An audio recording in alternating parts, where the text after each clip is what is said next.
Queridos amigos e irmãos, a passagem das Escrituras Sagradas para a qual eu chamo a sua atenção nesta manhã está no Evangelho de Mateus. Eu abro no capítulo de número 24 e gostaria de chamar a sua atenção para a sua cópia no versículo de número 42. Mateus capítulo 24, versículo de número 42.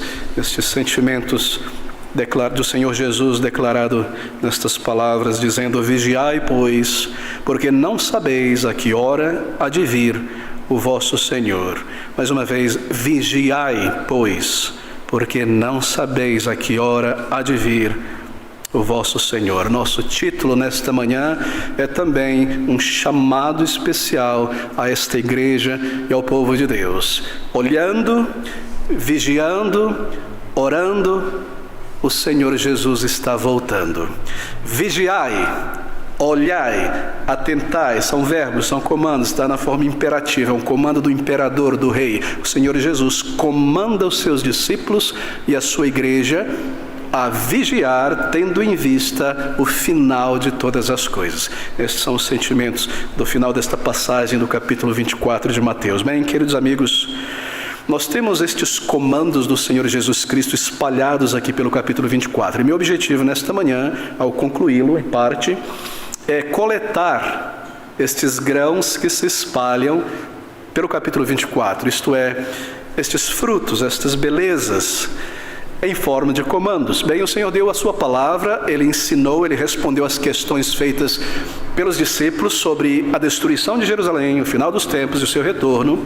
E nós vemos salpicado, espalhado pela mensagem, declarações, comandos, advertências por cautela, por vigilância, por atenção. O Senhor não entrega uma mensagem, uma resposta à curiosidade dos apóstolos apenas, mas Ele está falando sobre coisas reais que sobreviram e sobrevirão à igreja.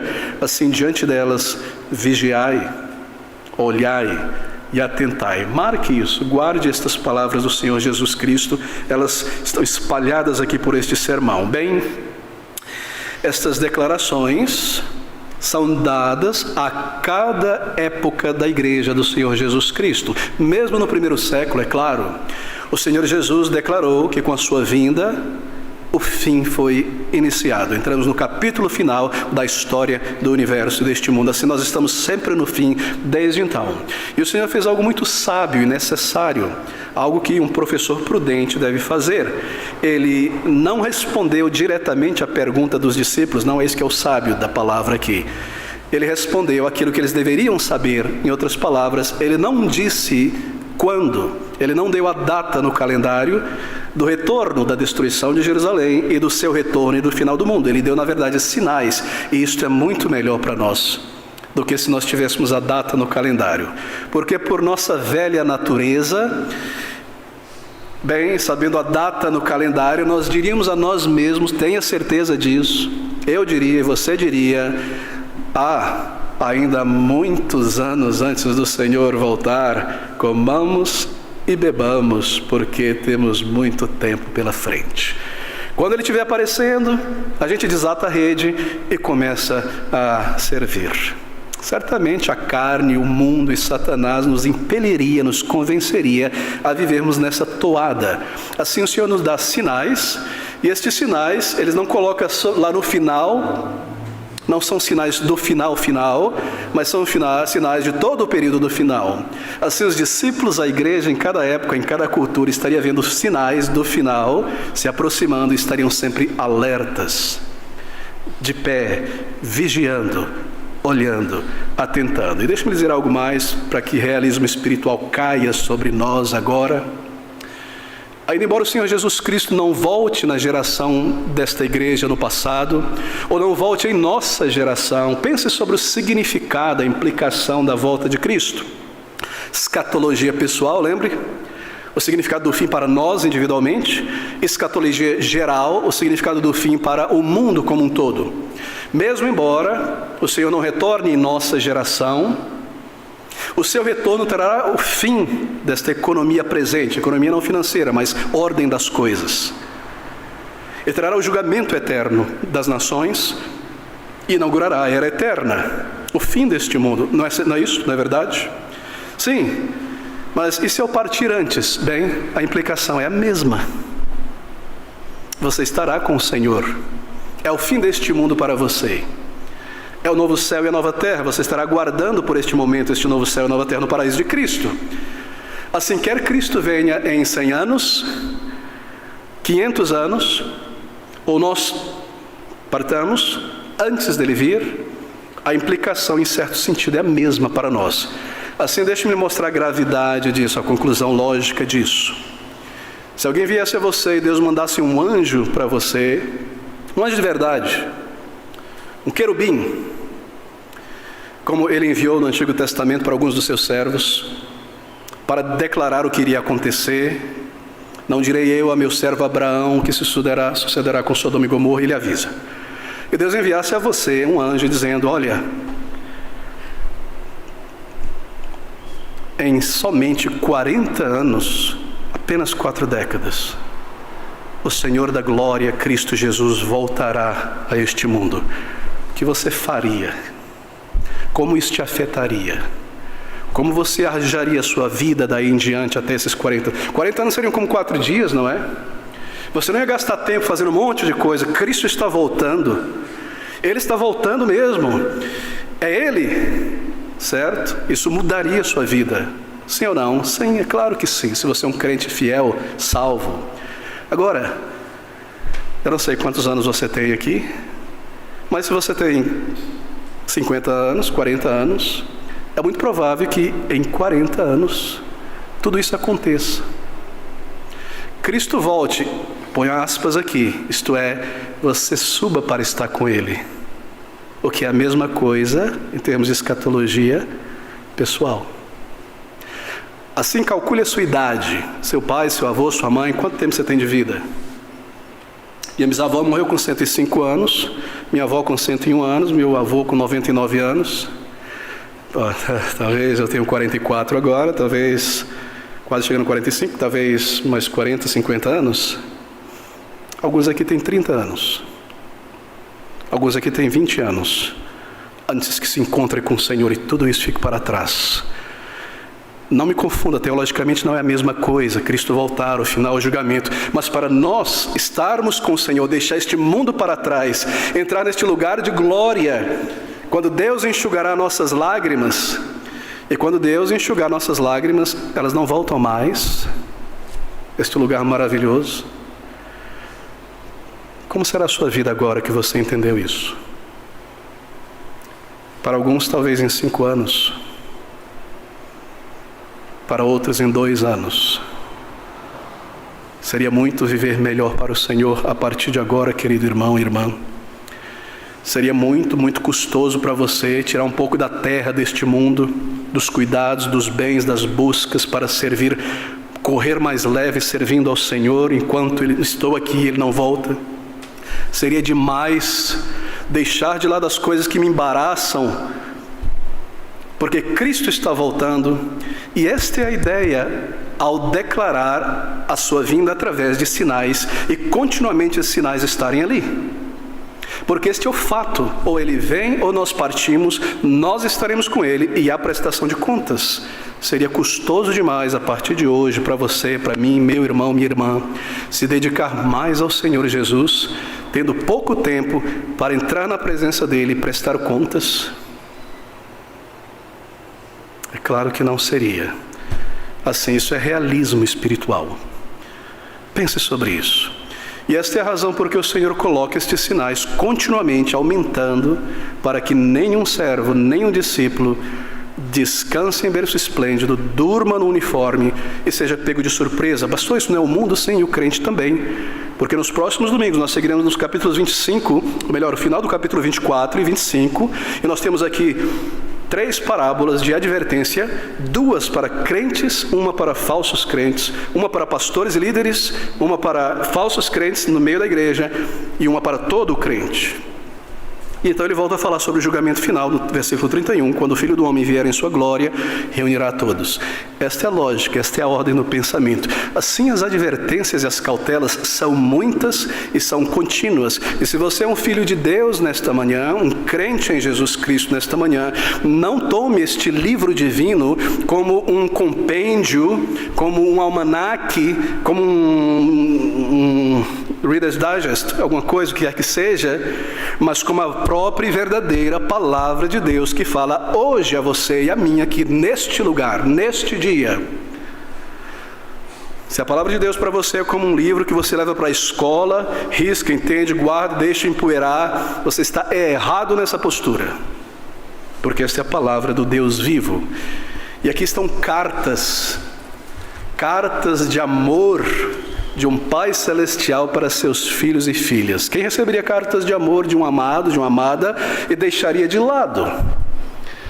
Oh, irmãos, nós precisamos voltar à realidade, ao realismo da palavra de Deus, ao realismo da vida cristã e à realidade que nos cerca. Muitos sinais. E nós queremos colher, então, no breve tempo que temos, estes termos, estes comandos reais de um Salvador real em um tempo real em que nós vivemos. Bem, eles aparecem em forma de verbos, como eu mencionei, no imperativo. Por exemplo, eu seguirei através do capítulo 24, pontuando a maioria deles. No versículo 4 do capítulo 24, nós temos aí acautelai-vos, veja o verbo, o comando, que ninguém vos engane. No versículo 6, olhai, não vos assusteis. No versículo 13, perseverar até o fim, não está no imperativo, mas o contexto mostra isso, aquele que perseverar. No versículo 23, não lhe deis crédito, esse é um comando, uma cautela. No versículo 26, não saias, não acrediteis. E no versículo 32, aprendei. E por fim, no versículos 42, vigiai, versículo 43, considerai, e no versículo 44, só podia ser este mesmo, estáis vós preparados. Nós temos no versículo 13 do 25, seguindo em frente. Assim estão espalhados por aí. Mas Lucas, em seu evangelho, narrando isso aqui, ele faz um bom trabalho para nós, porque ele coloca os três juntos. E se você abrir por um momento em Lucas, no capítulo 21... ou melhor, antes de Lucas, em Marcos, na narrativa de Marcos sobre o mesmo incidente, no capítulo 13, no versículo 33, Marcos coloca esses comandos que estão espalhados por Mateus, espalhados por Lucas, ele reúne um após o outro. Versículo 33, olhai, vigiai e orai, porque não sabeis quando será o tempo. Por isso o nosso título, olhando, vigiando e orando, Cristo, Senhor, está voltando. Este é o comando, esta é a atitude, para mim e para você nesta manhã. Bem, queremos tocar nisso aqui. E o primeiro desses verbos que se destaca aqui no capítulo 24 é olhai. Ele se destaca em várias formas. Acautelai-vos é vigiar, atentai é olhar, versículo 6. Olhai, não vos assusteis. Olhar. Tenha os olhos abertos e não fechados nesta manhã. Atente. Você está vendo? Você está vendo? Olhe com atenção. Esta é a ideia aqui. Mantenha os olhos abertos. Entenda o que está acontecendo diante de teus olhos no ano de 2024, no ano de 2025, em tua vizinhança, neste mundo, na sociedade, entre teus amigos e parentes. Eles estão mudando a casa? Acaso alguma coisa está acontecendo neles, na postura, na moralidade, no interesse por Deus? Estão piorando? Este mundo, o que está acontecendo? Você percebe mudanças sutis no espírito deste mundo, isto é, nos princípios, na maneira, no agir, no ser.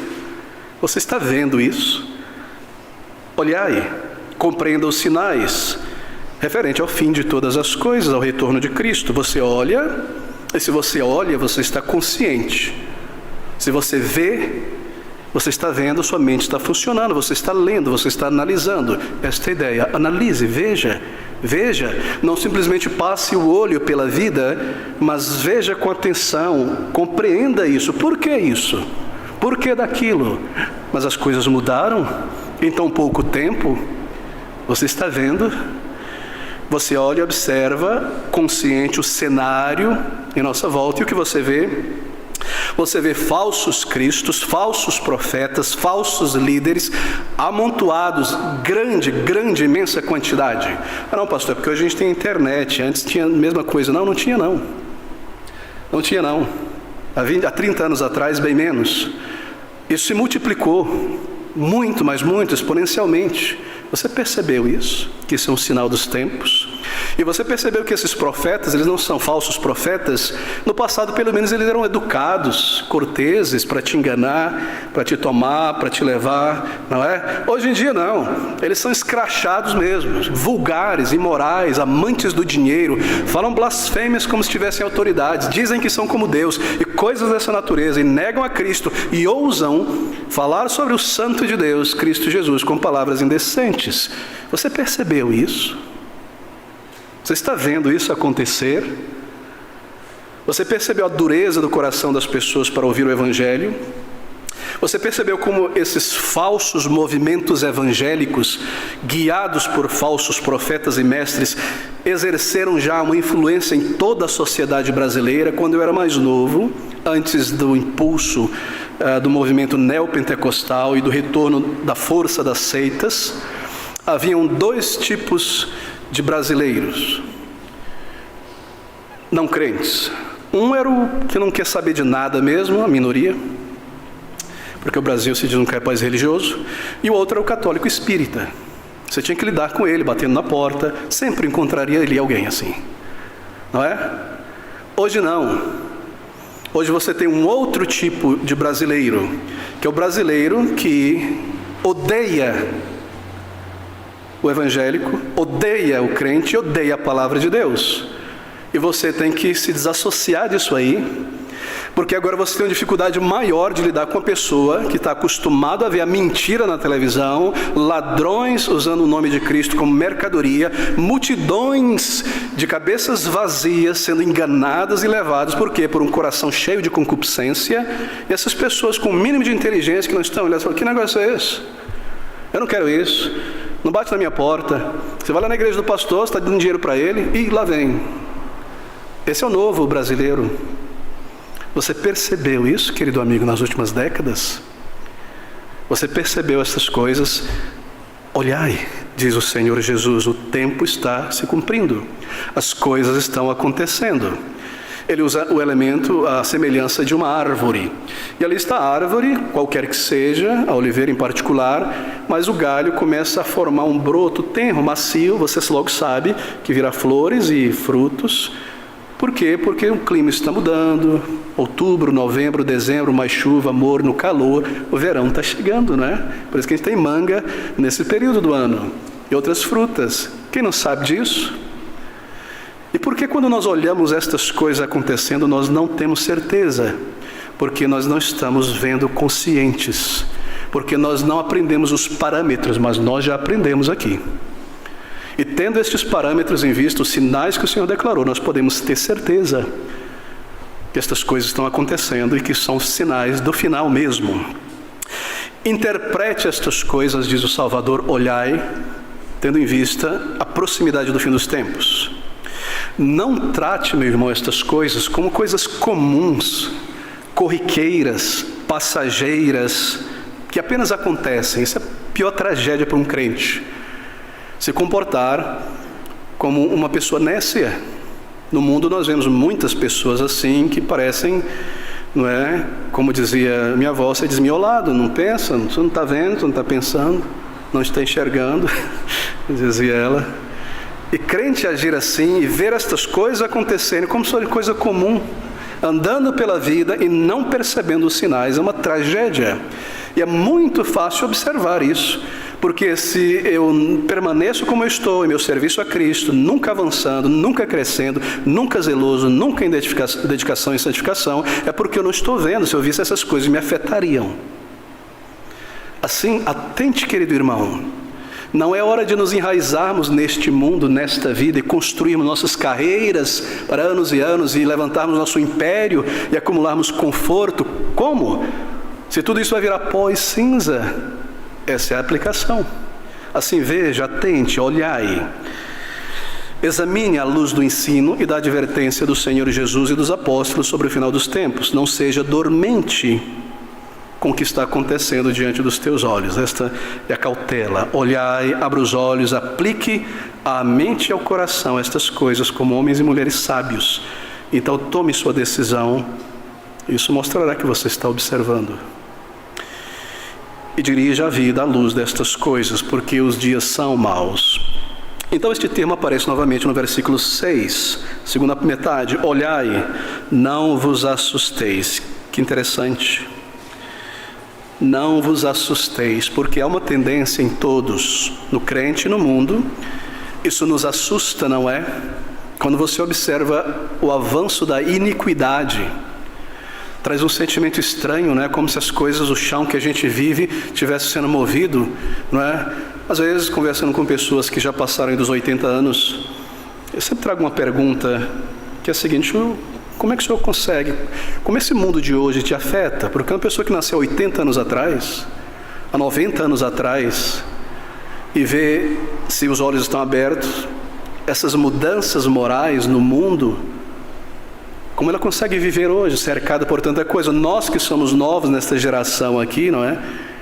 Já nos sentimos tão mal e nos afligimos.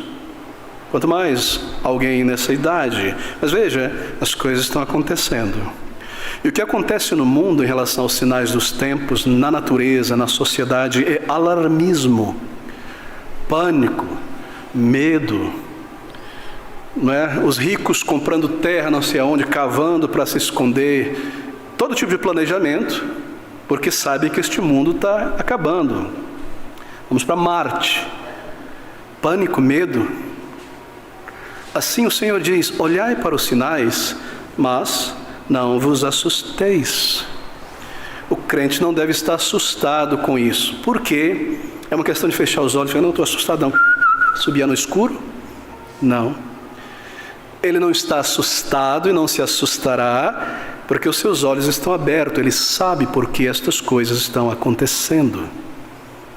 São más, vão piorar, mas porque nós sabemos ler estas coisas, nós sabemos o porquê destas coisas, que o Senhor derrama a sua taça de ira também, e envia cavalo preto, cavalo amarelo, cavaleiro, doença, enfermidade, morte.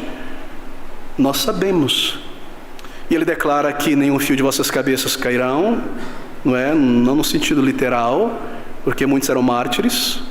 Nem a morte nem a vida pode nos separar do amor de Deus. Então nós não nos apavoramos, como aqueles que não conhecem a Deus. Paulo diz sobre a ressurreição do corpo: será assim, assim, assim, para que não vos entristeçais, como os que não entendem, não têm uma esperança, não compreendem. Assim também em relação ao sinal dos tempos. Não é para alarmismo, não é para nos tornarmos apavorados, assim para controlarmos as rédeas da emoção. Nós sabemos por que as coisas estão acontecendo. Na sequência, no versículo 32, ele diz então: aprendei, que tem a ideia também de olhar, para compreender, para observar. Versículo de número 32. Aprendei, pois, esta parábola da figueira. Quando já os seus ramos se tornam tenros e brotam folhas, sabeis que está próximo o verão. Olhe, compreenda, não se apavore. Então aprenda.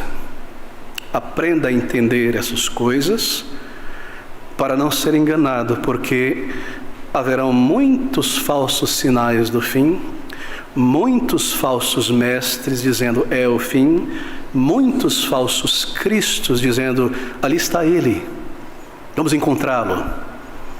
Num lugar desértico, uma multidão de pessoas vão para lá, ou dentro da casa, escondido só para alguns iniciantes. Ele não parece que desejar ser escrutinado publicamente, não é? Assim fazem os falsos mestres. Eles se isolam, eles criam estas coisas. E os seus seguidores.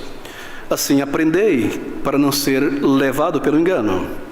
Bem, no capítulo 21 de Lucas, a mesma narrativa, Lucas aplica esse termo. O Senhor Jesus Cristo, no versículo de número 28, nós temos o termo olhai novamente. Diz o versículo 28 do capítulo 21. Ora, quando estas coisas começarem a acontecer, olhai para cima e levantai as vossas cabeças, porque a vossa redenção está próxima. eu devo fazer algo aqui. Eu estou vendo, eu estou lendo, eu estou guardando o meu coração, não se turbe o vosso coração, disse o Senhor. Eu estou aprendendo a observar estas coisas, e quando eu vejo estes sinais maiores do fim, então não somente eu estou olhando, mas agora eu levanto a minha cabeça. Que é isso? Estes sinais, queridos amigos, não devem colocar os nossos olhos no aqui, na destruição deste mundo, no caos, na perseguição. Esta é a razão da nossa alegria. Tudo isso prepara a vinda de Cristo. Ele está voltando. Isso não te alegra o coração? Pastor, o mundo está desmoronando, erupções, guerra, briga. É triste. Espera aí. Ele está voltando em minha geração, possivelmente. Levantai as vossas cabeças.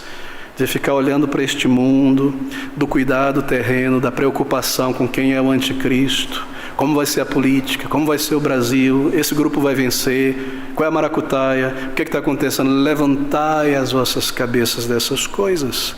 Se eu não faço isso, o meu coração irá se perturbar e as minhas emoções serão abaladas continuamente. Assim, olhai para cima e levantai as vossas cabeças, porque a vossa redenção está próxima. Meu querido, a pergunta é essa: você está olhando? Seja sincero. A maior dificuldade e a maior necessidade de um crente é o autoexame honesto de si mesmo. Você está olhando? Ou você apenas dá olhadas? Um olho lá, um olho cá? Você está vivendo em relação ao fim, porque você entende esses sinais? Quanto tempo você tem gastado com aqui e o agora? O que aconteceu com a sua devoção a Cristo? Você orou de verdade esta semana? Cada dia? Não estou falando, tire aqui por um minuto o agradecimento pelo alimento, por acordar, por um novo dia, pela proteção. Orar, você orou, adorou, louvou, confessou os teus pecados, suplicou por outros, pela igreja, pelo povo de Deus, tendo em vista a volta de Cristo, pelas igrejas do mundo, pelo povo de Deus. Você orou ao Senhor e você leu a palavra de Deus com o intuito de aprender e comparar e estudar, ou foi uma leitura de carreirinha? Seus olhos estão lá. Eu estou preocupado demais com algo neste momento da minha vida. O problema é que esse momento já tem 2 anos, 3 anos, 6 meses, 2 meses. E os meus olhos estão aqui. E a dificuldade é: o Senhor volta de repente e me encontra de pé para cima, ou me encontra cavando para estabelecer fundamentos nesta vida e raiz nesta vida? Eu não estou olhando. Se eu estou olhando, eu sou nécio, porque como eu posso ver o perigo diante de mim e continuar tranquilo? Assim, a pergunta que nós queremos levar é essa: você está olhando? Olhai, atente, entenda, diz o Salvador. Então haja desta maneira. Bem, o segundo termo destacado pelo Senhor Jesus em seu comando e cautela é o termo vigiai. E ele aparece em todas as 3 narrativas e muitas vezes aqui no capítulo 24 do Evangelho de Mateus. Vigiai, olhai, atentai. Bem, vigiar. Primeiro, em um sentido geral, é claro. Por quê? Porque este mundo e os cuidados muitas vezes legítimos desta vida, mas também o entretenimento e as novidades e as notícias, tudo isso causa um efeito sonífero na alma do crente. Isto causa, sim, um efeito sonífero. São muitas as novidades dia após dia. São muitos os cuidados, são muitas as dificuldades. E além disso, Satanás está trabalhando para isso. É uma luta, não é? Manter-se acordado quando você está entorpecido por algo, não é verdade? Um vício, um hábito, e por vício eu não quero dizer coisas ilegais, o vício de um jogo, ou de não fazer nada, isso tomou conta do seu corpo. Ou o que quer que seja. É muito difícil. Estar desperto. Veja que paradoxo. A palavra de Deus diz através de Paulo aos Romanos que nós devemos ser um sacrifício vivo ao Senhor. Se está vivo, está acordado, não é verdade? Agora pense sobre o sacrifício vivo. Ali está aquele novilho, aquela ovelha, que está o altar. Você coloca o sacrifício. Está vivo aqui, não está morto. Você sobe no altar ali, do sacrifício. Põe uma perna, outra, deita ali. Só um sacrifício para ti, Senhor. Mas o problema é que eu estou vivo, né? Você vê a criança quando você põe para dormir? Você quer mexer um pouco, mas você tem que ser um sacrifício, fica quieto aí. Mas eu estou vivo. Aí você quer sair, você quer sentar no altar, eu vou descer, tem uma coisa me atraindo, outra coisa ali. Que sacrifício vivo é consciente. Entregue ao Senhor, mas é um sacrifício, é um esforço de permanecer ali, entregue ao Senhor. Há muitos atrativos e tentações. Neste caso, é o contrário, é nos fazer dormir. E não ser um sacrifício vivo, mas um sacrifício dormente ao Senhor, o que não é aceitável ao Senhor. Apenas estar nos cultos, não orar, não se envolver em evangelismo, não chorar com os que choram, se alegrar com os que se alegram. Isto não é um sacrifício vivo, que sente, que vê, que compreende. Esse é um sacrifício dormente. Por isso a palavra do Senhor, vigiai. E se você vai vigiar, você está de olhos abertos. Bem, em 1 Pedro capítulo 5, de 8 a 9, nós vemos como Satanás, ele está em volta. Se o leão está por perto, você vigia, não é? Sede sóbrios, vigiai, porque o diabo, vosso adversário, anda em derredor como leão, bramando, buscando a quem possa tragar. Ao qual resisti, firmes na fé, vigiai. E o comando é vigiar, levante-se, vigie, esteja alerta. Quanto mais o tempo passa, você observa o mundo dormindo, as pessoas gastando horas e mais horas em vaidades mesmo, muito mais do que em qualquer época. As pessoas gastando e gastando tempo e se entregando a prazeres temporais, mais e mais buscas para o ego, quero ser, quero ter. E a impiedade maior é a necessidade do salvo resistir a essas atrações e não permitir ser arrastado juntamente. Em 1 Tessalonicenses capítulo 5, versículo 6, Paulo diz assim: não durmamos, pois, como os demais, mas vigiemos e sejamos sóbrios. Há uma regra aqui para nós, meus irmãos. A regra da mente sóbria. Tudo que te entorpece a mente, você deve combater isso. O celular está te entorpecendo, você se pega todo perdido, passou o horário, não fez o que deveria fazer, acabou o dia, não orei, não li a palavra de Deus, eu estou entorpecido, eu fui arrastado para lá e fui arrastado para cá. Não permita isso. Faça algo para vencer isso, mas faça algo sério. Faça algo sério. Eu sei que na força da carne é muito difícil. Eu também enfrento essas coisas.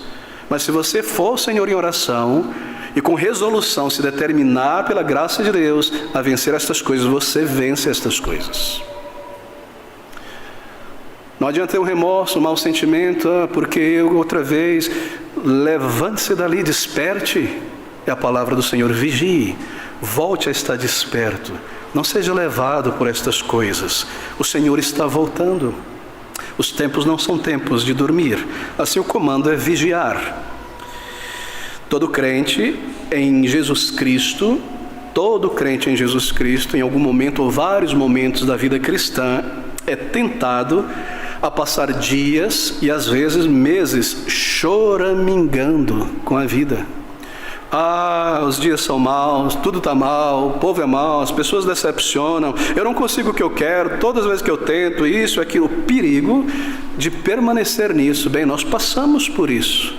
Mas o perigo é, eu não estou vigiando, isso tomou conta dos meus sentimentos. Há quanto tempo, deixa eu pensar agora como um crente, há quanto tempo eu estou nesse negócio? Quando foi que eu comecei, que eu caí nisso? Já passou um mês? Uma semana? Ou ao longo do dia? Várias horas? Choramingando pela vida, pelo mundo. Eu não estou entendendo, não estou vendo que o mundo é assim, que a vida é assim, que o maligno opera. Eu não estou compreendendo essas coisas, que aflições virão, e por meio de muitas aflições, e aflições é um termo muito genérico, que engloba muita coisa, pessoal, que vem de fora, que se levanta de dentro. Aflições.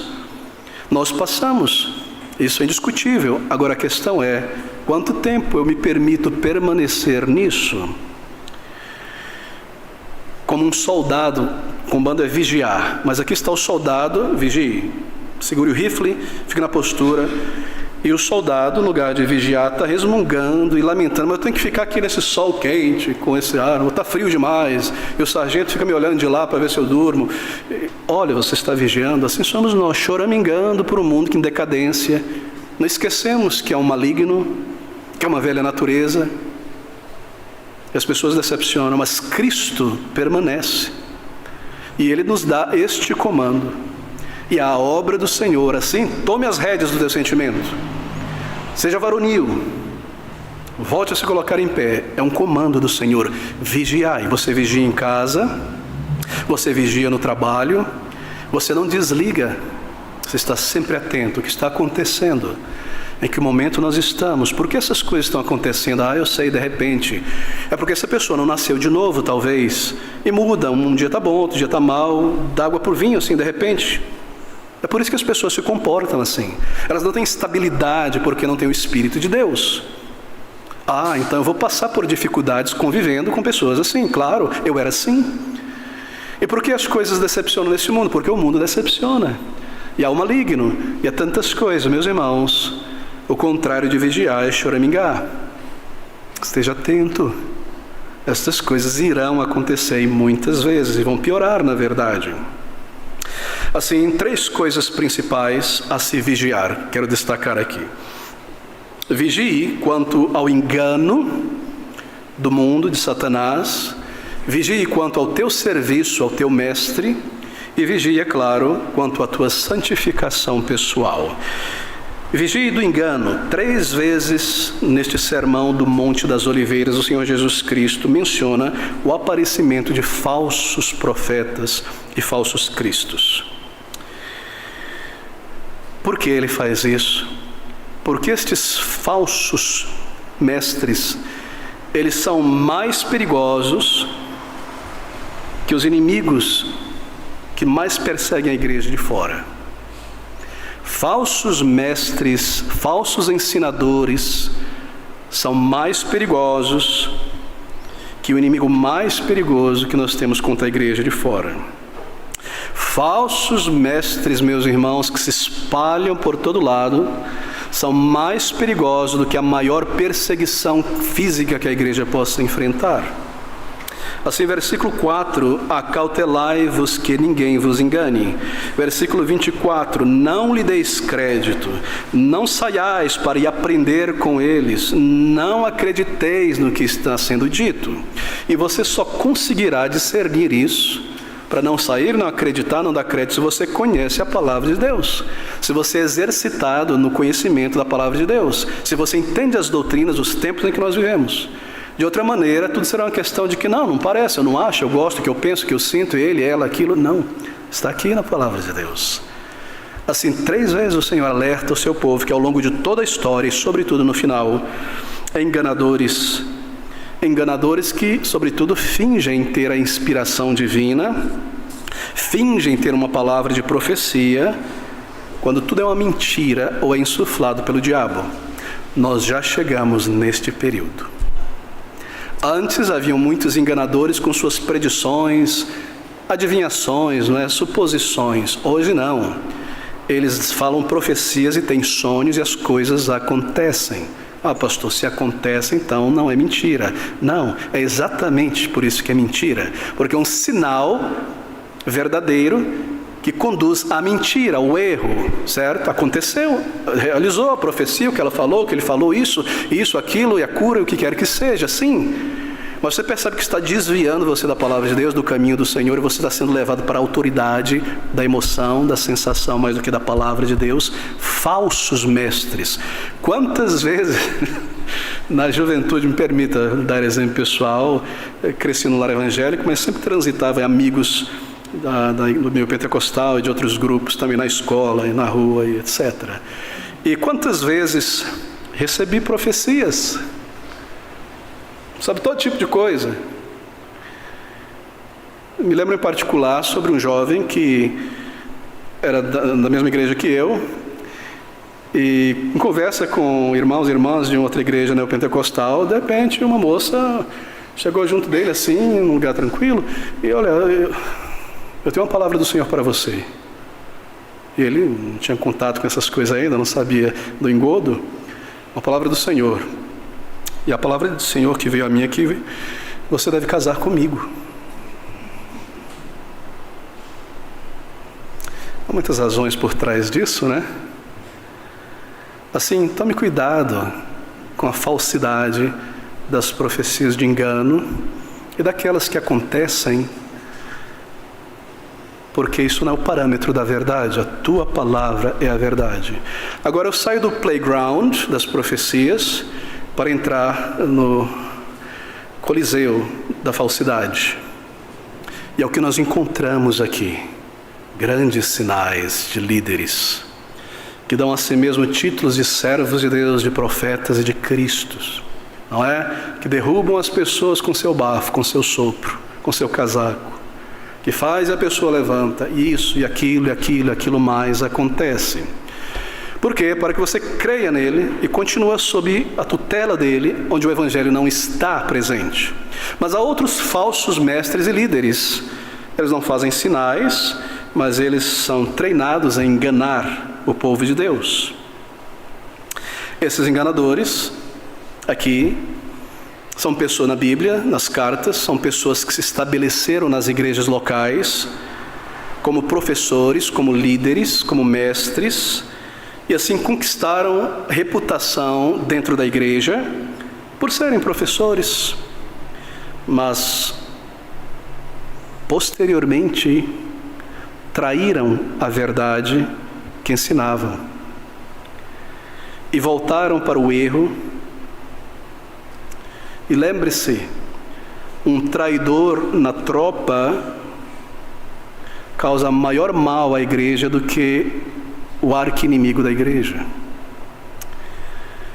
Eu sempre volto ao caso triste mesmo, cruel e triste, da igreja Ibabe da Água Branca, Batista da Água Branca. Ali um senhor que se promoveu e ganhou estima naquela igreja, como professor, como mestre, como orador, e os anos foram passando e aos poucos ele foi salpicando devagarzinho os erros que já estavam no coração. Mas hoje tirou-se a máscara e a capa, fala abertamente coisas que são contrárias às bases da fé. Me refiro a Ed Renerkevitz, Igreja Batista da Água Branca, contra a pessoa de Cristo, contra a inspiração da palavra de Deus, contra a suficiência da palavra de Deus. Você sabia que são bases da fé cristã essas coisas? Se a Bíblia não é suficiente para nos ensinar o caminho de salvação e santificação, eu preciso buscar em outros lugares revelações. Se a Bíblia não é inteiramente inspirada por Deus, a mistura de inspiração, de erro, de folclore, patriarcalismo, o que quer que seja, bem, como você vai saber que parte é inspirada e que parte não é? Jogue fora. Assim, o ataque é sempre contra a palavra de Deus. Tem que ser revisada. Os tempos mudaram. Mas Deus é vivo e a sua palavra é viva. Ela não passa, ela não tem época, ela não perde a validade. Ela dura para sempre. Assim, são falsos mestres. Estão aí, não é? Galantes e sábios e descolados, enganando. E qual é a dificuldade para muitos que não percebem, que não veem? É porque eles estão esperando o diabo verde com chifre, arpão e cauda. Mas nós esquecemos que ele se veste de anjo de luz, ele se apresenta maravilhoso. E como descobrir? Pelo ensino e pelo fruto. Eu estou mencionando um caso de muitos casos em nossos dias. E outros, não é que não tem toda esta oratória e lábio, mas levam as pessoas na brincadeira, como crianças, né? Vamos cantar, sobe aqui para mostrar um milagre, Deus tem uma bênção para você, coisas dessa natureza, para enganar tolos que estão em busca de concupiscência carnal.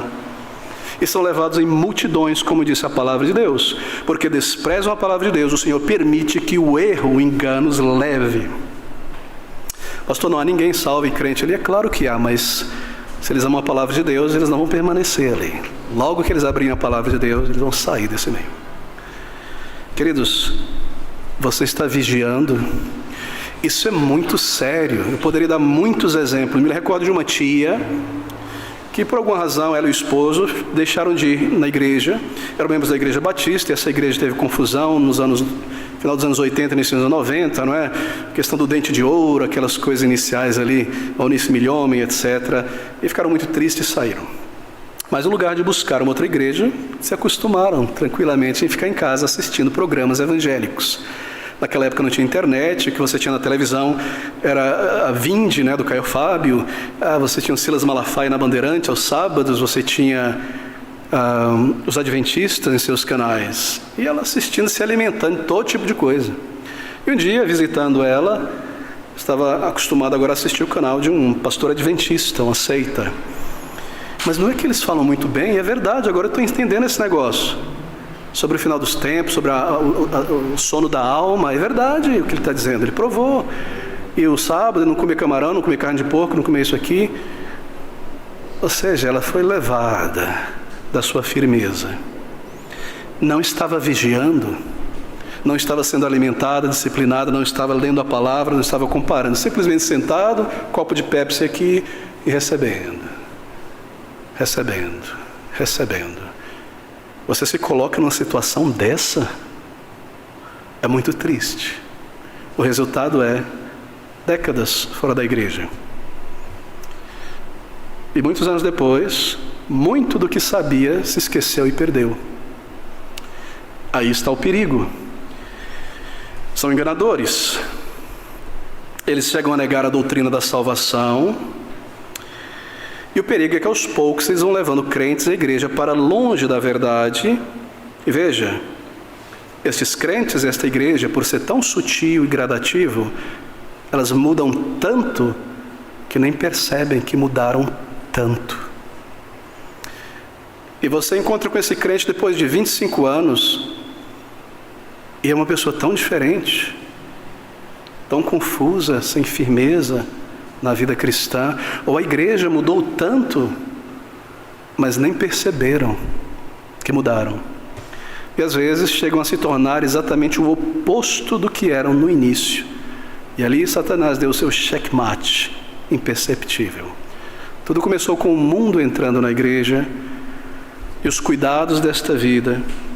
Assim, meus queridos irmãos,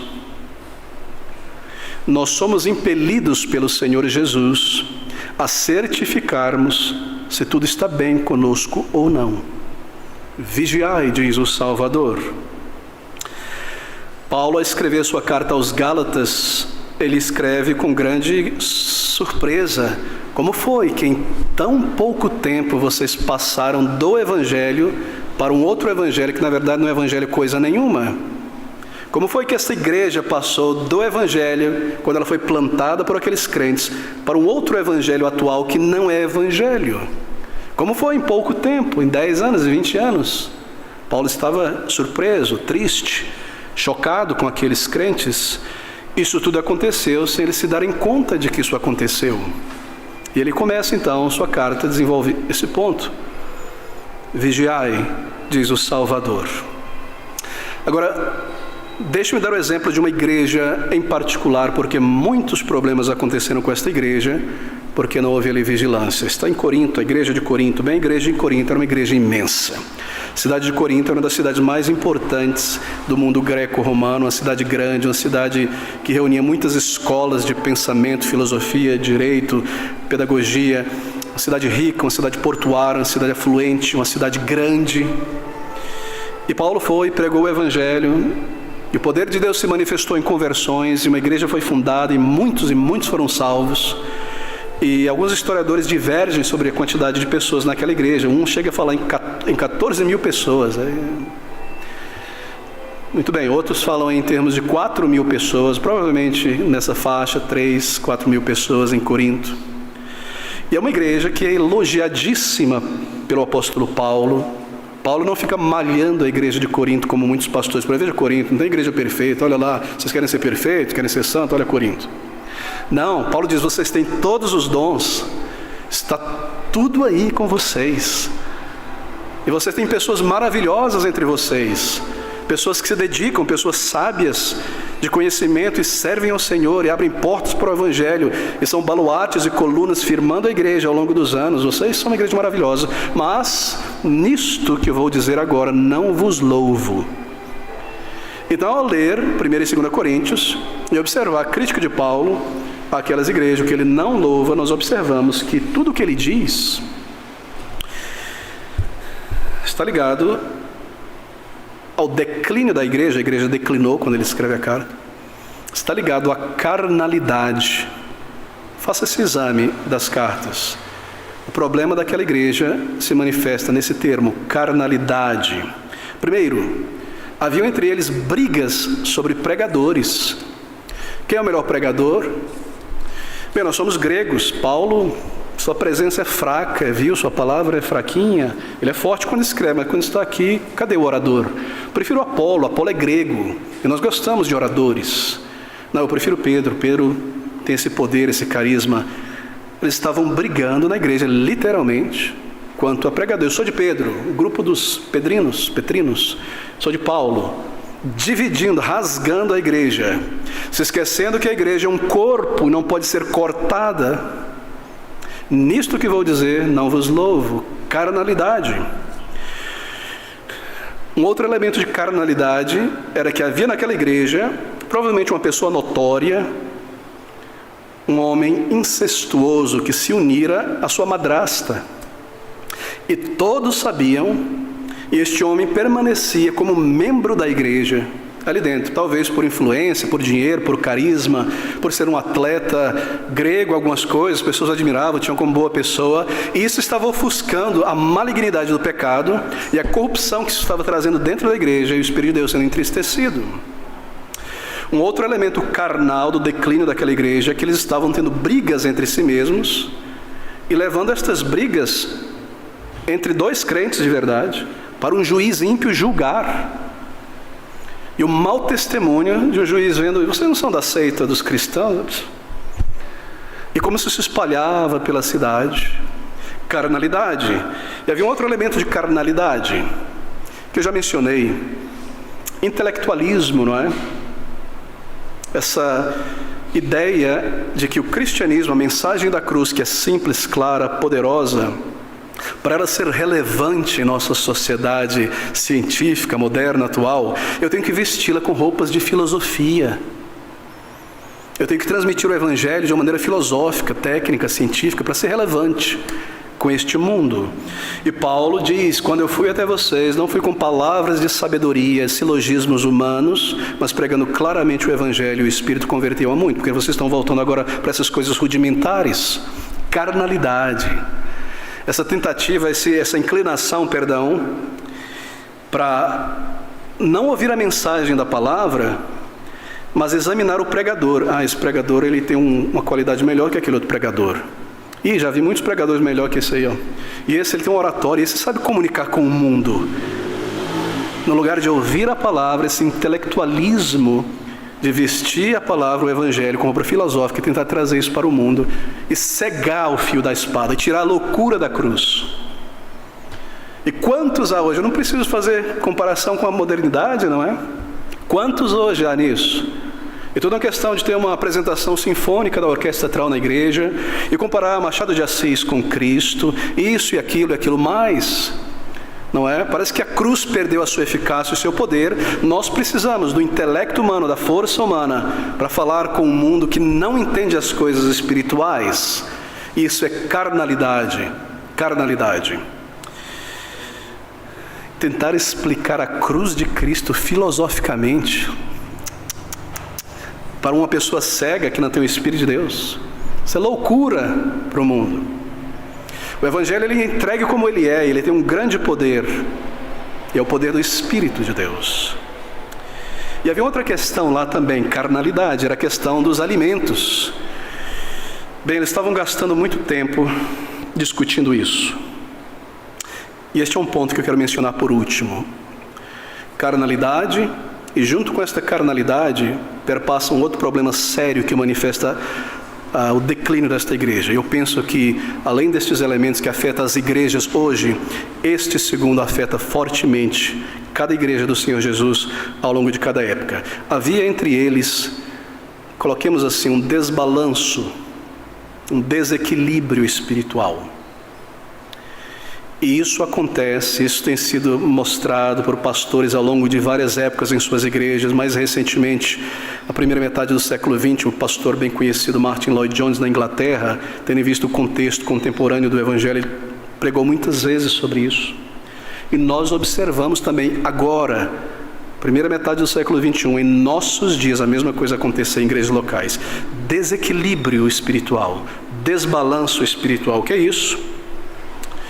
Bom, no caso dos pregadores, um interesse exagerado, excessivo, pelo modo como a mensagem era apresentada. Paulo, Pedro, Apolo, Nicodemos, Lucas, eu sou de fulano, eu sou de Beltrano. Por que Paulo não é igual, Pedro não é igual Lucas? Grite, fale assim, vamos lá. Por que Lucas não é igual Paulo? Por que Paulo não é igual Apolo? O interesse desbalanceado, exagerado na maneira, no modo como a mensagem é apresentada. Um outro desbalanço, a questão dos alimentos. Antigamente eu ia para o templo e oferecia minhas frutas, carnes para os ídolos. E lá na feira, antes de vender nas banquinhas, as carnes são primeiro dedicadas ao Deus X, Y. E alguns crentes, salvos pela graça de Deus, entenderam, isso aqui é tudo bobeira, isso aqui não existe outros deuses, isso é carne criada por Deus, vou comprar e comer. Mas outros que tinham acabado de ser convertidos, que estavam muito enterrados na idolatria e saíram agora, viam um crente fazendo aquilo e falaram, como você pode comer uma carne oferecida ao ídolo? Bom, isso não é problema, ter este debate e esclarecer essas coisas. Qual foi o problema? O problema foi esse, o desbalanço. Eles gastavam muito tempo debatendo e conversando sobre estas coisas.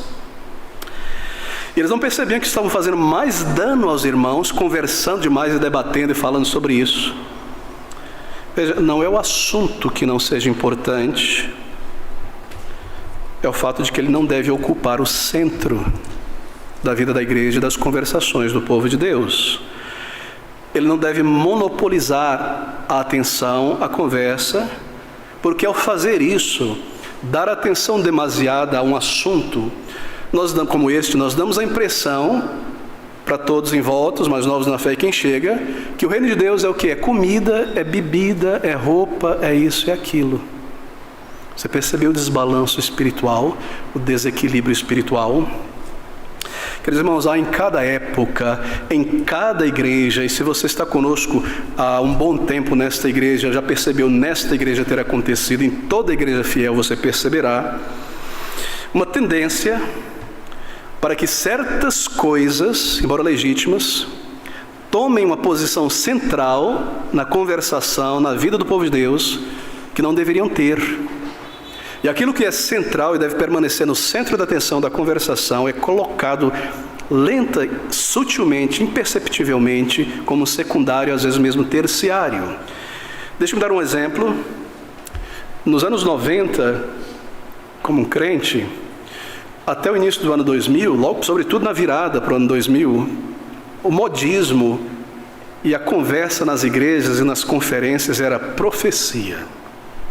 Profecia, profecia, profecia, o anticristo, Israel, profecia, toda a conferência era profecia. Segunda a sexta nessa igreja nós vamos estudar as profecias, profecias, sobre o final, o sinal, o que quer que seja. Não falavam de mais nada, os livros eram esses, as conferências eram essas. A profecia é importante, mas ela não deve se tornar central na vida da igreja e nas conversações do povo de Deus. Um outro modismo que distração, desbalanço que afetou várias igrejas congregacionais batistas no primeira metade do século XX foi a questão, e tem voltado, não só em nossa igreja, mas em outros lugares, é a questão da necessidade legítima e clara de presbíteros e diáconos na igreja. Há um desbalanço, há um desequilíbrio, e quando você vê as mensagens, ouve os discursos, os vídeos e as pessoas conversando, parece que a ideia na mente desses crentes é essa: se somente cada igreja batista tivesse diáconos e presbíteros, então todos os problemas da igreja estariam resolvidos, não haveria mais nenhum problema. Essa é a impressão que é dada. Esta é a única coisa que falam a respeito, sobre o que falam a respeito, como tomam um café junto, um vídeo, uma mensagem, escrevem e devem sonhar sobre isso. Sim, é uma questão muito importante, meus irmãos, muito importante, porém ela nunca foi destinada por Cristo a ser central na conversação do povo de Deus, nas emoções do povo de Deus. A igreja do Senhor Jesus, como dizia o pastor que eu mencionei, Martin Lloyd Jones, ela não gira em torno do eixo de diáconos e presbíteros. Você percebe? Isso é uma falta de equilíbrio. É o sinal da decadência da igreja de Corinto. Mas eu posso mencionar outras que estão diminuindo, volta e diminui, que é a seguinte: de 10 anos para cá, nós falamos muito sobre o Evangelho.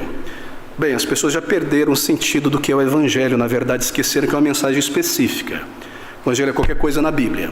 Tendo dado esse passo, tendo se afastado da firmeza do que é o Evangelho, uma mensagem, uma proposição objetiva, temas de salvação, o Evangelho é qualquer coisa na Bíblia. Agora o passo seguinte é este: bem, o Evangelho é tudo, o Evangelho, viver o Evangelho, mas nós temos que falar também sobre as implicações do Evangelho. Vamos falar sobre as implicações do Evangelho na cultura, e na arte, e na música, não é? Porque nós temos que redimir este mundo com a nossa boa arte, a nossa boa música, a nossa boa cultura. As implicações do Evangelho não podem ser negadas. Vamos falar muito sobre as implicações do Evangelho na política. Você não se interessa por política? Não interessa por você, é um alienado. Vamos fazer um partido evangélico, uma conferência evangélica, vamos para as ruas na Paulista, política do dia do Senhor, política, é a solução do mundo. É o que nós devemos falar. É importante a política nesta vida, mas isso é um desbalanço, é um sinal de desequilíbrio e de declínio espiritual na vida de uma igreja e de um crente. Na cultura, nós precisamos da nossa arte. Eu me lembro em 2016, indo numa conferência, não para participar dela, mas para apresentar os livros da editora Princípios Reais, e essa questão da cultura, redimir a cultura, estava em voga neste grupo ali em Campinas, certa igreja Pedro Batista. E eles já estavam muito a fundo nisso, produzindo uma música maravilhosa, cristã, nada mais do que copiando Bach e outros, mas dizendo que era original. E aí chegou um determinado senhor jovem, na verdade com uma picape, tirou de lá de trás um negócio desse tamanho, depois mais quadros, porque haveria uma exposição ali de pintura, redimindo a pintura ocidental com a nova pintura, com implicações cristãs. E curioso como eu era, fui lá ver, saí destes livros no intervalo. E aqueles amigos, quando eu vi aquele negócio, eu me lembrei de um desenho que minha filha me deu, quando ela fez, quando eu tinha 1 ano e meio. E falei, uau, com 1 ano e meio minha filha já chegou a essa altura, a essa capacidade. E fiquei muito orgulhoso dela. Quão triste, quão infantil. Nós temos que produzir uma música contemporânea, cristã, que atraia o mundo. Aí você ouve, né? Que vergonha, que incapacidade. O mundano que olha para isso, mas que falta de técnica. E nós estamos perdendo tempo tentando redimir a cultura, quando são almas que devem ser redimidas pelo Evangelho. Mas há certas ideologias escatológicas por trás disso. O pensamento deve ser redimido. Nós devemos trazer a lei de Cristo, a lei mosaica sobre toda a humanidade antes que Cristo venha. Não, as implicações do Evangelho para o pobre, para a sociedade, um evangelho mais social.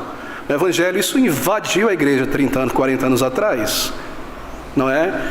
E já que não há mais classes operárias, aquela linguagem marxista antiga, não é? E hoje tem um certo estado de bem social, não para todos. Então já perdeu, né, a força desse discurso da implicação social. Agora desviou-se a ideia da implicação social, as implicações do evangelho sobre justiça social para as minorias. Queremos receber as minorias, as minorias, as minorias, as minorias. E Satanás dá gargalhada. E quão tenebrosa essa gargalhada. A igreja que deveria estar militando o bom combate do evangelho está preocupada com muitas coisas. Esta é a situação de Corinto. E este é o declínio espiritual desta igreja. Carnalidade, desbalanço, desequilíbrio espiritual. Recentemente afetou várias igrejas. O modismo que vem do meio pedobatista, sobretudo no Brasil, entre queridos irmãos presbiterianos, muitos crentes maravilhosos, irmãos queridos, mas por alguma razão, e eu explico outra hora a questão da ideia que eles têm da aliança, esse modismo começou a se espalhar. E o modismo é este: nossas crianças, nossos bebês, temos que educá-las em casa, homeschooling. E bebê é criança, bebê, vamos fazer um grupo, e bebê é criança, é maravilhoso, meu bebezinho, isso tem que estar na igreja, este livro, e põe na igreja, porque os bandidos estão colocando rifles nas mãos dos bebês, isso, 1 ano, 2 anos, um monte de gente. Mas nessa igreja não se fala sobre bebê, não tem bebê aqui, bebê, vou ter mais um bebê, eu nem estava tendo, senão eu sou parte desse clube, não é? Quanto tempo você vai ser parte desse clube? Eu vou para outra igreja que fala mais de bebê, homeschooling, criança, etc, etc. É muito importante ensinar a criança o caminho que deve andar. Se a escola é perversa, onde você está, você pode colocar uma escola cristã, se não há, e fazer isso em casa, muito bom. Mas isso não deve ser o centro da nossa vida, da vida cristã. Isso é um desequilíbrio. Sabe o que chegou recentemente, está tomando muita força, vindo dos Estados Unidos, no mesmo meio pedobatista? Nós temos que pensar sobre a igreja de hoje. Veja como está desbalanceada a identidade masculina e a identidade feminina no mundo. Temos que falar sobre masculinidade bíblica e feminilidade bíblica. E feminilidade bíblica é ser como as puritanas. E aí você liga a internet e o que se entende sobre feminilidade bíblica é comprar uma roupa puritana do século XVIII, deitar na grama, florzinha, um cafezinho com celular, um livrinho aqui. Coisas bonitas, delgadas, tolas, de pessoas nécias em certo sentido, porque não percebem que estão desviando a atenção do povo de Deus. Mas isso é modismo. E por que isso invade a igreja? E a masculinidade bíblica, homem, o negócio agora é ser macho. Você tem um pitbull? Não, eu tenho um Rottweiler. E que arma você tem? Eu tenho isso, eu tenho aquela. Você percebe, viram pequenos clubinhos. É uma espécie de machonaria. Faz parte do nosso clube. Isso, vai ter uma palestra. E vou fazer uma entrevista com um ex-lutador aqui. Ele vai falar o que é ser masculino aqui mesmo. Dá um mata-leão assim. Isso é uma mulher... Masculinidade bíblica. Essa masculinidade carnal. Esse é o verdadeiro retrato de patriarcalismo carnal na igreja. Masculinidade bíblica é o Senhor Jesus. Gentileza, firmeza, mansidão, coragem, tudo junto. Ser amável, ser respeitoso, isso é ser homem. Entendeu? É o contrário. Feminilidade não é querer mostrar para todo mundo como eu sou feminino. Olha minha nova roupa, meu sapato puritano, meu chapéu, isso aqui. A palavra de Deus é clara sobre isso. Ao seu lugar, sim, é importante, mas nunca deveria ser o centro. Esse é um desequilíbrio, esse é um desbalanço na igreja moderna em nossos dias. E há muitos líderes por aí fomentando isso, por ganância, por aprovação no YouTube, para ter canal, aumentar o número de visitantes, o que quer que seja. A serem notórios, e não percebem que são incautos e que estão conduzindo muitas igrejas de volta ao mundo, disfarçado de puritanismo, de machão, quer dizer, de masculinidade bíblica e um monte de coisa. Queridos irmãos, desequilíbrio em nossa igreja, não podemos permitir isso. Muito importante, presbíteros e diáconos, estamos muito conscientes disso e trabalhando e orando sobre isso. Nossas crianças, nossos adolescentes e tantas outras coisas. Mas esse é o símbolo do declínio da igreja em nossos dias. Tudo agora é o anticristo. Não há mais nada, não há mais conversa. Eu poderia multiplicar os exemplos. Falta de equilíbrio é coisa grave. Veja, não são as coisas em si mesmas por si mesmos que estão errados nesses exemplos que eu dei, não. Mas é a falta de equilíbrio. Nós devemos atentar para essas coisas.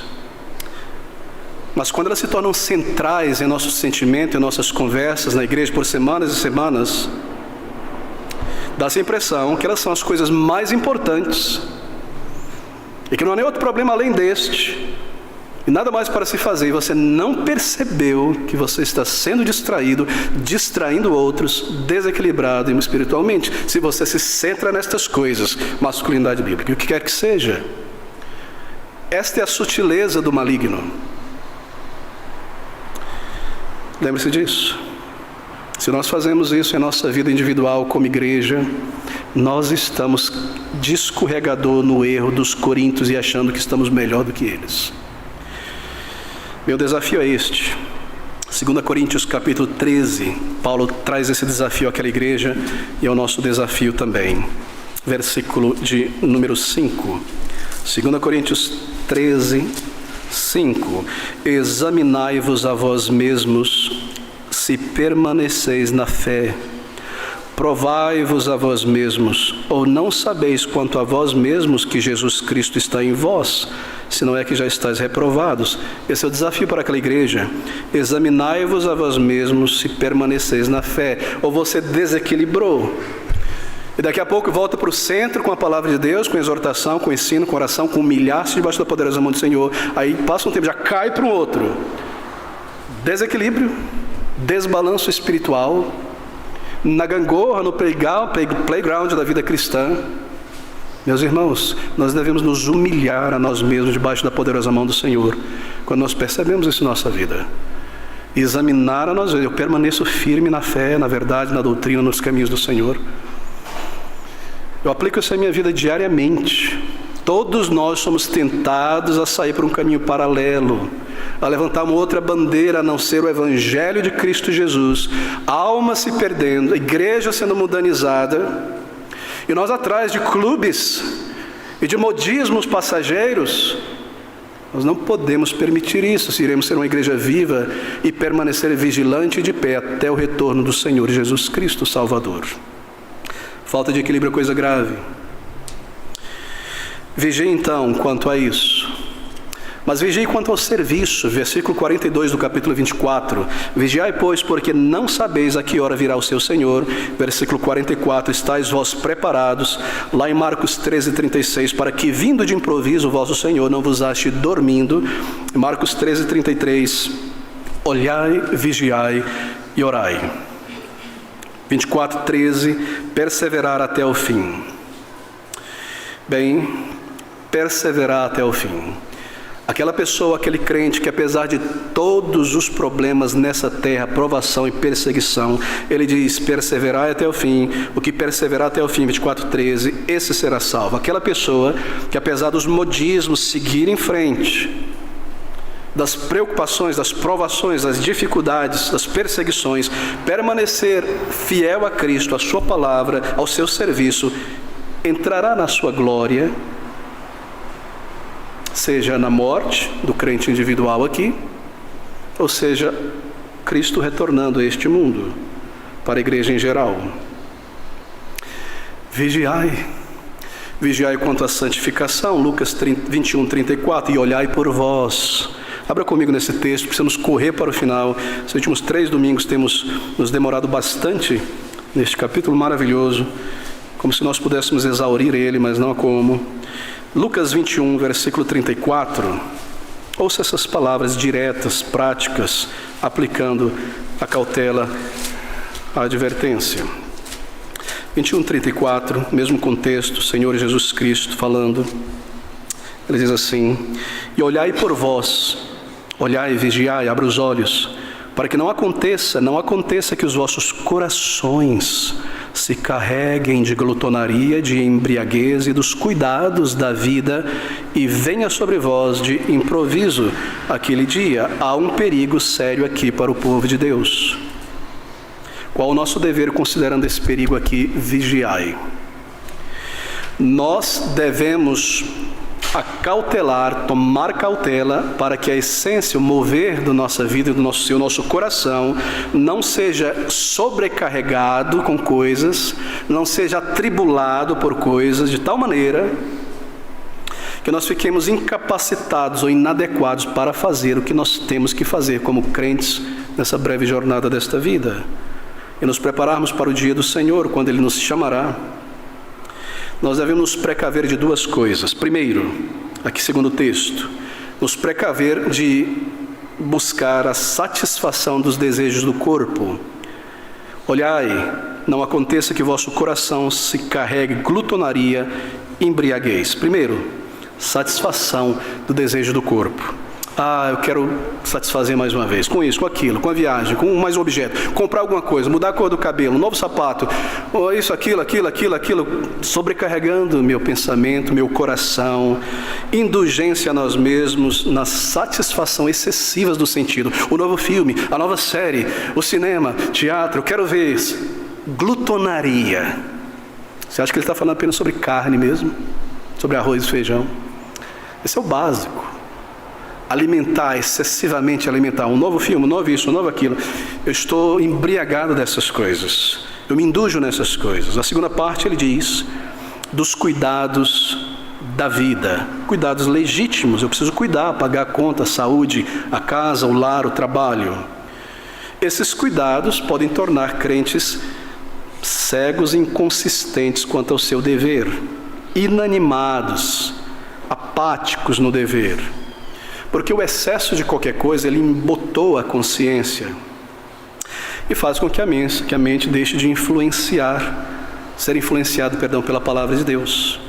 O excesso de muita coisa embotou a mente e ela não é mais influenciada pelas coisas da palavra de Deus, pelos desafios da palavra de Deus.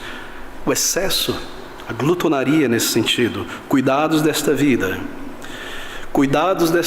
uma busca desenfreada pelas coisas deste mundo, as coisas boas deste mundo. Eu quero ter o melhor, eu quero o melhor, o novo, eu quero o novo. Cuidem para que vossos corações, diz o apóstolo, diz Lucas pelo Espírito, para que os vossos corações não sejam sobrecarregados disso, pelos cuidados da vida.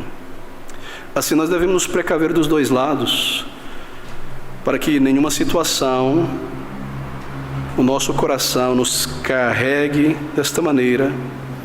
Nossa preocupação contra o pecado e o cuidado de nossas almas deve ser constante. E aqui está o dever da vigilância. E a última palavra, temos pouquíssimos minutos, é orar.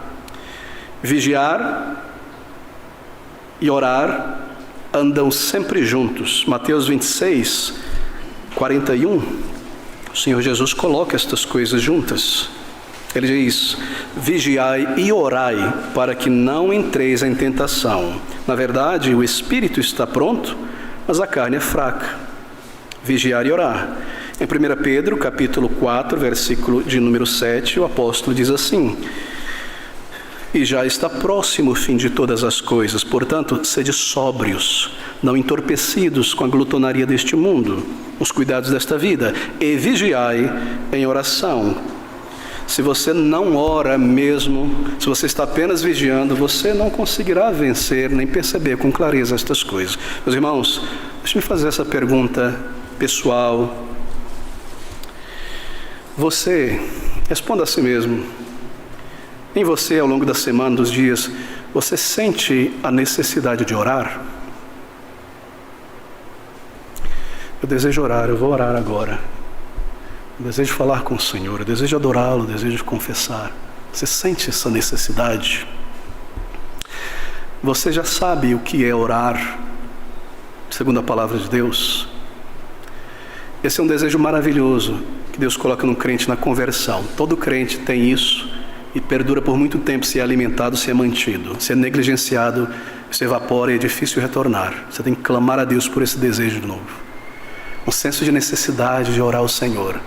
Aquele prazer de poder orar ao Senhor no ônibus ali, sentir, não por uma obrigação necessária de vigiar orando, mas um desejo de orar, de adorar, de confessar, de interceder. Você sabe o que é orar? É orando que nós vamos atravessar essas dificuldades que estão vindo, que já estão aqui, essas tentações, esses desequilíbrios, esses desbalanços. Nada além de orar nos manterá firme como crentes em nossa posição. Porque é que muitos se afastam da obra do Senhor, primeiro pelo desequilíbrio espiritual, desbalanço espiritual, levados por uma questão ou outra. Mas isso é o resultado de não orar ao Senhor e me desarmar espiritualmente. Sem oração, nós não conseguimos avançar. Oração é essencial, como sangue no corpo inteiro. Como o ar que a gente respira, deve ser real, vivo. E por oração, não entenda errado. Eu não estou falando sobre a prática da oração como os místicos. Orar, libera a serotonina, a adrenalina, as pessoas estão bem. Não sobre o ato de orar. Eu estou falando sobre conversar com teu Pai Celestial. Sobre adorar o Deus vivo, altíssimo, Senhor da criação, meu Deus. É isso que eu estou falando. Você ora. Você sabe pelo que orar. Nós temos tantos estudos sobre a oração em Colossenses e em outros lugares. Ore pela igreja. O Senhor terá igrejas bíblicas em todas as épocas, em muitos lugares. Mas há períodos em que estas igrejas locais estão fracas, mais terrenas do que celestiais. Sua luz é fraca, sua força é pequena, e estes são os dias em que nós vivemos. Houve momentos em que a luz da igreja brilhava, o fervor, mas há dias em que a igreja está fraca, sim. Ore pelas necessidades da igreja aqui e em outros lugares. Um reavivamento, Deus limpando a sua igreja, nova força, nova energia, enviando trabalhadores que se firmarão até o fim servindo ao Senhor e não decepcionarão. Por uma igreja santa no íntimo, no coração. Por uma igreja submissa à palavra do Senhor, por crentes bíblicos. Uma igreja bíblica não é só um púlpito bíblico, são crentes bíblicos. Ore por isso. Então, por fim, versículo 21 do capítulo 19, capítulo 21, versículo 19 de Lucas. Observe, é uma palavra final. Lucas 21, 19, o Senhor dizendo, é o mesmo contexto do Sermão do Monte das Oliveiras. Perseguição, dificuldades, provações, então, na vossa paciência, possuí as vossas almas. Que palavra, não é? Paciência aqui é perseverança. Sempre que você lê paciência no Novo Testamento, se refere à continuidade em algo. Perseverar. Na vossa paciência no meio da aflição. O Senhor fala em Apocalipse sobre a paciência dos santos no meio da aflição. Nessa perseverança, faça isso. Ao fazer e orar e perseverar, tome as rédeas de si mesmo. Possua a sua alma. Nós não temos uma palavra em português, em inglês coloque seus pedaços, reúna os seus pedaços de volta. Put yourself together. Minha avó dizia, se atine. No meio das dificuldades, ao perseverar no serviço, na oração, na santificação, você possui a sua alma, você a domina. Você deixa que a paz de Deus governe o seu coração. Você permanece. Você é guiado pela palavra na mente, não pelas emoções que me levam para lá, um dia para cá, o outro. Possua a sua alma. Controle ela. Um novo homem em Cristo, a nova mulher em Cristo. Então, no versículo 36, vigiai, pois, em todo o tempo, orando, para que sejais havidos por digno de evitar, ou melhor, de evitar todas estas coisas que hão de acontecer e de estar em pé diante do Filho do Homem. Bem, evitar estas coisas, no sentido em que nós pensamos, é impossível. Se nós somos a geração do fim, e se nós estamos vivos quando o Senhor voltar, não há como evitá-las, não é? Nós iremos passar por elas. Às vezes a gente conversa com o crente, como eu gostaria de ser parte da geração do fim, como eu quero ver o Senhor Jesus. Pai, eu queria tanto ver o meu Senhor descer, vindo me encontrar. Posso até imaginar a refulgente glória do Senhor Jesus, não é? Aqui no Belo. E eu quero estar aqui para ver o Senhor, mas eu me esqueço, ou eu não estou refletindo, que essa doçura da vinda de Cristo, o caldo doce da cana é o resultado da cana moída. Tribulações, dificuldades, provações, perseguições virão. Como evitar isso? A minha interpretação é essa, não se resume a isso. Orai, vigiai em todo o tempo, para que sejais havidos por dignos de evitar todas estas coisas que estão nos versículos anteriores, no capítulo 24 de Mateus: perseguição, traição, miséria, fome, peste, tudo isso. E de estar em pé diante do Filho do Homem. Minha conexão é com o céu. Ser digno de partir antes do Senhor voltar, para não experimentar todas essas coisas. Faz sentido, não é? É por isso que no Antigo Testamento o Senhor diz que Ele recolhe os seus santos antes da calamidade chegar. Assim, quando o Senhor leva um santo, nós não ficamos choramingando, sentimos tristeza assim, choramos, mas nós não permanecemos ali. Por que tão novo, agora de repente sim? O Senhor trouxe para Ele antes das calamidades. Louve a Deus por isso também. E quanto a mim, bem, estamos nas mãos do Senhor. Se Lhe apraz que nós passemos por isso, Ele nos conduzirá através disso, das dificuldades, das provações, das feridas, das perdas, e talvez recebamos uma dignidade ainda muito maior, assim por dizer, do que esta, de partir antes dessas coisas, sermos contados como mártires para o Senhor. Essa é a palavra do Senhor Jesus para nós hoje. Olhai, vigiai, orai.